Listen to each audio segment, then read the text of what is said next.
नमस्कार आप सभी को। आप सभी का फिर से स्वागत है श्री साईं सचरित्र के अध्याय प्रथम यानी कि प्रथम सोपान के 10वें पाठ में। इसका नाम है साईं के योगिक चमत्कार। साईं बाबा एक सिद्ध योगी थे। उनके योग बल और आत्मशक्ति के अनेक चमत्कार सर्वविदित हैं। उनकी योगिक क्रियाएं भी उन्हीं की भांति विलक्षण और रहस्यपूर्ण थी। उनमें से कुछ विभिन्न अवसरों पर प्रत्यक्षदर्शियों द्वारा देखी भी गई थी। पाठकों के लाभार्थ दो तीन ऐसी चमत्कारी घटनाएं यहाँ संकलित की जा रही हैं। एक दिन एक बरगद के पेड़ के नीचे कुछ लोगों ने साईं को ऐसी आंतरशोधन क्रिया करते हुए देखा जो महायोगियों के लिए भी संभव थी।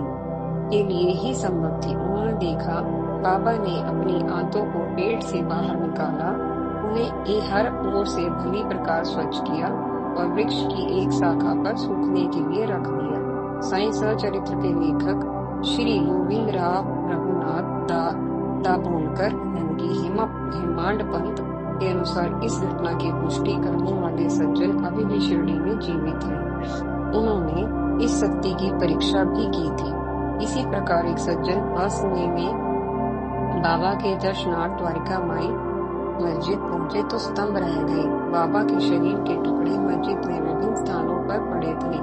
वे अचंभा देखकर कुछ क्षण तो सत्य की हालात में रह गए, फिर भय के कारण उनके रोंगटे खड़े हो गए। अविश्वास, आश्चर्य और अनिष्ट की आशंका से वहां से तुरंत निकल भागे। मन हुआ कि ग्रामाधिकारी को बाबा की इस निर्मम हत्या की सूचना दे, किंतु कत्ल की प्रथम जानकारी उनको होनी इस प्रकार सिद्ध हो जाती, फिर बड़े कानूनी झंझटों में फंसना पड़ता। संभवतः वे पुलिस कर्मियों की दृष्टि में इस कांड के प्रथम सस्पेक्ट भी बन जाते। इस ऊहापोह के कारण उन्होंने स्वयं किसी से कुछ न कहा। बाद में बाबा को जब उन्होंने स्वस्थ देखा तो वे अति विस्मित हो गए। उन्हें समझ न आया कि जो उन्होंने देखा था वह सत्य था या स्वप्न या लीला। सन 1910 में दीपावली के शुभ अवसर पर जब साईं मस्जिद में धूनी जलाए बैठे थे, उस समय माधवराव देशपांडे आदि कुछ भक्त भी वहां बैठे थे। साईं धूनी में लकड़ियां डालने और शरीर तापने के दोनों कार्य करते हुए भक्तों को कुछ उपदेश भी दे रहे थे। धूनी अपने पूरे शबाब पर थी। एकाएक साईं को न जाने क्या हुआ, अपना एक हाथ उन्होंने धूनी में घुसा दिया। क्षण भर तो सभी हतप्रभ रह गए। अगले ही क्षण जब विवेक जागृति हुआ तो भक्तों ने साईं का हाथ पकड़कर धूनी से वापस खींच लिया। हाथ जल चुका था पर साईं के श्रीमुख पर परम संतोष के भाव थे। माधवराव सहित सभी साईं के हाथ की दशा देखकर अवाक और दुखी थे। तीस पर आकरण की ही आग में हाथ डाल देने की लीला का रहस्य उनकी समझ में नहीं आ रहा था। आखिर माधवराव ने पूछ लिया, देवा यह आपने क्या किया? आग में हाथ डाल देने की क्या जरूरत थी? बाबा इस प्रश्न को सुनकर मानो कहीं से स्वयं में वापस लौटे। सिर को हल्का सा झटका देकर मुस्कुराते हुए बोले, यहाँ से कुछ फासले पर एक लोहारी भट्टी झोंक रही थी। उसमें अपने शिशु को अपनी कमर से बांधा हुआ था। पति द्वारा बुलाए जाने पर वह शीघ्रता से वापस पलटी तो दुर्भाग्य से उसका शिशु कमर से फिसल गया। यदि मैं तुरंत अपना हाथ नीचे न लगा देता तो वह भट्टी में गिर गया होता। यह सुनकर माधवराव सहित सभी भक्त श्रद्धा से साईं चरणों में नतमस्तक हो गए। बाद में चिकित्सा की आवश्यकता का अनुभव न होते हुए और स्वयं उपचार में समर्थ होते हुए भी भक्तों के प्रेम के वशीभूत होकर उन्होंने अपने जले हाथ पर घी मलवाना और पट्टी बंधवाना स्वीकार किया। यह कार्य भागोजी शिंदे नामक साईं के विशेष सेवक हाथ ठीक होने तक स्वयं नित्य करते रहे। जबकि भागोजी पूर्व जन्म के पापों के कारण कुष्ठ रोगी थे। उनकी उंगलियां गल चुकी थी और शरीर मवाद आदि से दुर्गंध युक्त रहता था। फिर भी भागोजी परम सौभाग्यशाली थे जो साईं ने उनकी ऐसी अवस्था के बाद भी उन्हें अपनी सेवा का अवसर प्रदान किया और किसी भी प्रकार की डॉक्टरी मदद लेने से भक्तों को यह कहकर अस्वीकार कर दिया कि अल्लाह ही मेरा डॉक्टर है।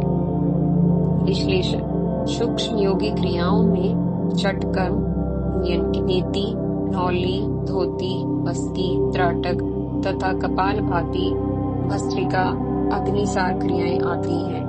उज्ज्वल क्रिया, शंख प्रशालन, पागी क्रिया, गणेश क्रिया, मूल शोधन क्रिया आदि इसकी सहायक क्रियाएं हैं। इसमें धौती क्रिया में 4 अंगुल प्राय 3 इंच चौड़े तथा 22.5 फीट लंबे वस्त्र को जल और शहद से गीला करके निगला जाता है और उन्हें कुछ प्रक्रियाओं द्वारा बाहर निकाला जाता है। इस प्रकार आमाशय व आंतों का शोधन होता है।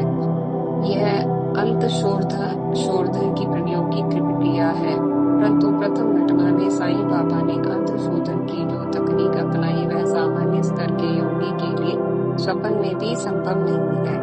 इससे सिद्ध होता है कि साईं बाबा स्वयं महायोगी भी थे।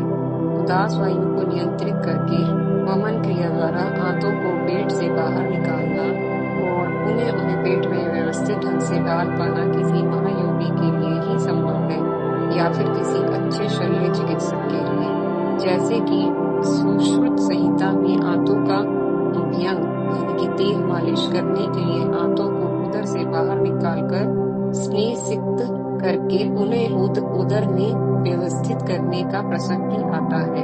अपने शरीर के कई खंड कर देने वाला खंड योग का चमत्कार साईं ने किस प्रयोजन से किया होगा यह तो कहना कठिन है।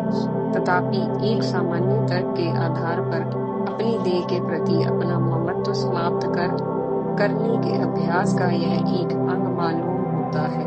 इसके पीछे साईं का उद्देश्य सिद्धि प्रदर्शन नहीं था। यदि असमय में वह भक्त साईं दर्शन के लिए उपस्थित न हुआ होता तो उसे भी यह भान नहीं होने पाता कि साईं इतने पहुंचे हुए योगी हैं और उनके माध्यम से शेष दुनिया भी इस घटना के विषय में न जान पाती। यद्यपि बाल्यावस्था से ही साईं योगिक क्रियाएं करते थे, परंतु वे किस अवस्था तक पहुंच चुके थे यह ज्ञान जन सामान्य को नहीं था। कारण साईं की प्रदर्शन में रुचि नहीं थी। तीसरी घटना में साईं बाबा की समय के आर पार देखने की क्षमता, त्रिकालज्ञता यानी कि अंतर्यामी होना, अपने सूक्ष्म शरीर का स्थानांतरण कर पाने की शक्ति, उनकी दयालुता तथा भक्त वत्सलता की खुली घोषणा होती है। वे न केवल एक स्थान पर बैठकर कहीं दूर का ज्ञान समाचार प्राप्त कर सकते देख सकते थे, बल्कि आवश्यक होने पर तत्क्षण अपने नियत स्थान पर स्थानांतरित भी कर सकते थे। इसलिए भट्टी में गिरने वाले बालक के विषय में न केवल उन्हें विदित हो पाया, बल्कि निमेष मात्र में उन्होंने वहीं बैठे बैठे अपना हाथ आग में डालकर उस बालक की रक्षा भी कर ली। दूसरे शब्दों में बालक का कष्ट स्वयं पर ले लिया। बाद में एक कुष्ठ रोगी से उसकी भावना का मान रखने के लिए सेवाएं स्वीकार करना उनकी उदारता, समत्व बुद्धि तथा वीतरागिता को सिद्ध करता है। साधारण व्यक्ति तो एक कुष्ठ रोगी के समीप भी जाना पसंद नहीं करता। तो चलिए इस अद्भुत पाठ के साथ समाप्त होता है पाठ 10, जो वाकई में साईं बाबा के एक असीम और अविश्वसनीय भाग को दिखाता है। तो हम फिर से मिलेंगे साईं बाबा की अगली अनूठी लीला में। पाठ 11, बाबा की सर्वव्यापकता। तब तक के लिए आप सभी का बहुत बहुत धन्यवाद।